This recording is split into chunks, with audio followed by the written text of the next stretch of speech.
Hi, welcome to this tutorial about Microsoft PowerPoint slide transitions. A slide transition is an animation that determines how a slide appears on the screen. For instance, right now you're looking at a slide, and if I click my mouse, another slide appears. Did you see that curl? That was a slide transition that I applied to slide number 2 to determine how it would appear on the screen. So I'll show you how to create a transition and apply it to a slide. Then once you've found a transition that you think works for your presentation, I'll show you how you can apply it to all the slides at once, so you don't have to go slide by slide to reinvent the wheel, basically. I'll show you how to work with timing so you can determine how slow or how fast a transition happens. And then if you want to have a little fun, I'll show you how you can actually add sound to a transition. It's something that you wouldn't want to do on every slide, but sometimes it's fun to have one or two slides with some sound in your presentation. So let's take a look and see how this gets done. If you've seen my earlier PowerPoint presentation, you will be familiar with this zoo presentation that we made, the Santa Fe Zoo Goals and Standards. And let's see what this looks like with no transitions. So if I run this slideshow, there's slide number 1.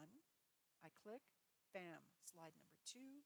I click, there's slide number 3, slide number 4. And they're very crisp and clean and neat, but there's no nuance to it at all. So it would be nice to add that to our show.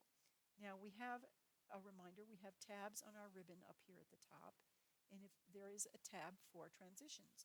And you can see right here that it says there are no transitions applied to this slide. And that's the truth on all 4 of these slides. We have quite a lot of transitions to choose from. If I go and look at the full palette, you can see there are a lot of them. You can go with curtains, see what that does. It's kind of a slow transition, curtains. We could go with something like page curl. That's similar to the one that I used. We could use one that crushes it up like a piece of paper. There's a lot of them. There are many, many different kinds of transitions. And you can come in here and play to your heart's content until you find something that you like. Let's find something that doesn't take too much time. We'll go with maybe, oh, that's too fast. We'll go with the wipe transition. Now notice that I am on slide number 4 as I'm doing this. Do you see that? And if you look over here in the pane on the left, you'll notice now that slide number 4 has a star next to it. That's an indication that there is animation associated with that slide. So we now see that slide number 4 has this transition applied to it. The previous 3 slides do not have it. So for instance, if I go to slide number 2 and I open that in slideshow view, there's slide number 2, I click. There's slide number 3, I click. Now, did you see how slide number 4 had a little bit more nuance to it? That's because the transition was applied to slide number 4. I'll go ahead and finish this presentation to get back out here. Now, over on the right-hand side of the ribbon are the timing tools. We'll look at sound last. We'll do that last. The first thing that we might look at is the duration. That determines how much time it takes for the transition to occur. And you'll notice that it is set at 1 second. So this is a 1 second duration. You could make it faster. If you wanted to make it faster, you'd have to work in the decimals here. So I would get rid of that 0, maybe put in a 5, and then get rid of that 1 and make that a 0. And then it would happen a lot faster. So if I preview it now, did you see that? It was a lot faster. Personally, I like it better at 1 second. If I go back and preview it again, that's a little bit nicer. You can also determine how the slide advances. Does it wait for you to click your mouse? Or does it happen automatically after a certain amount of time? You probably do not want to have both these boxes clicked at once. Leaving it set on a mouse click is appropriate when you're talking. If you're giving a stand-up presentation, then you probably will want to control this by clicking your mouse when you're ready for the next slide to come on. But maybe you're at a trade show. Maybe you're somewhere where the presentation is presenting itself and you might not even be there. You might be off across the room talking to potential customers. And if that's the case, you could undo the mouse click advance and say that you would want it to advance automatically after a certain amount of time. So that would be this is tenths of a second. These are seconds in the middle or minutes. You can determine the time that it takes for it to move on to the next slide.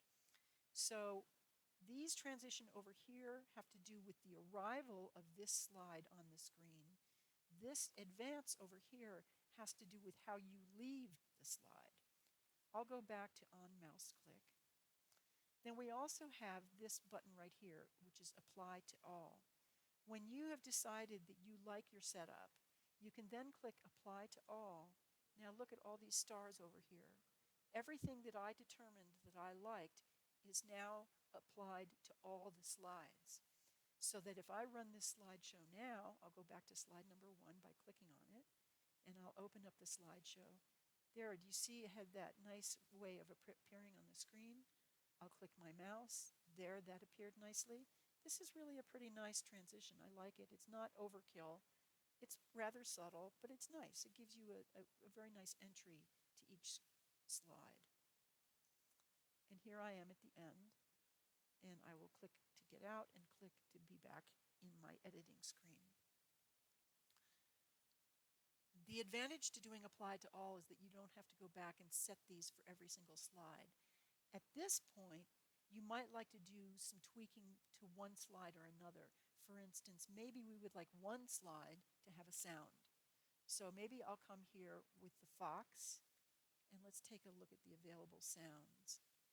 I can have applause. I can have the sign of a bomb going off. I would not recommend that unless you know your audience really well.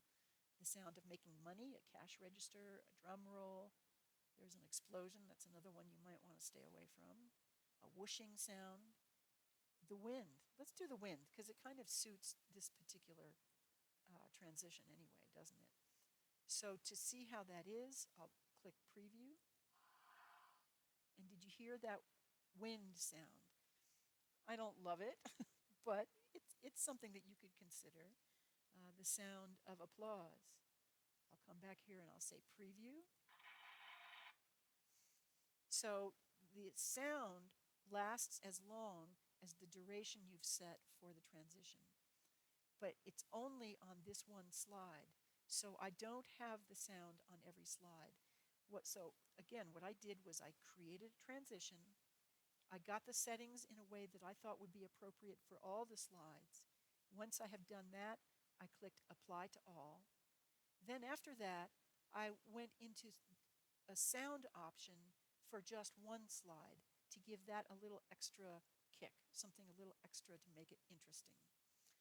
So slide transitions don't have to be dramatic. They don't have to be a big deal, but they can add a nice feeling for the movement of your presentation. And there's something definitely that you should consider. For sure, you'd like to go in and play with them.